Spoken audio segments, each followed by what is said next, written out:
जय हिंद मित्रांनो, PVK studio 1वर आपले स्वागत आहे। तर मित्रांनो, आज आपण एका नवीन भरतीबद्दल माहिती पाहणार आहोत आणि त्या भरतीची संपूर्ण माहिती तुम्हाला स्क्रीनवर दिसतच आहे।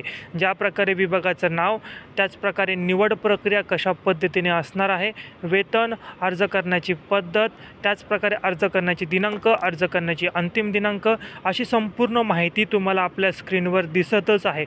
संपूर्ण माहिती तुम्ही काळजीपूर्वक वाचायची आहे आणि जर तुम्ही या भरतीसाठी पात्र असाल तर या भरतीची जी काही अधिकृत PDF आहे ती आपल्या व्हॉट्सअपच्या चॅनलवर दिलेली आहे। व्हॉट्सअप चॅनलची जी काही लिंक असेल याच व्हिडिओच्या डिस्क्रिप्शन बॉक्समध्ये दिलेली आहे, त्यावर तुम्ही क्लिक करायचं आहे। क्लिक केल्यानंतर त्या चॅनलवर तुम्ही जॉईन व्हाल आणि त्या चॅनलवर तुम्हाला या भरतीची अधिकृत PDF देखील मिळणार आहे आणि सर्वप्रथम तिथे तुम्हाला सर्व नोकरीची अपडेट मिळणार आहे। नवीन असाल तर आजच चॅनलला सबस्क्राईब करायचं आहे। असेच नवनवीन व्हिडिओ पाहण्यासाठी हा व्हिडिओ आपल्या गरजू विद्यार्थ्यांना नक्की शेअर करा। हा व्हिडिओ पाहिल्याबद्दल धन्यवाद।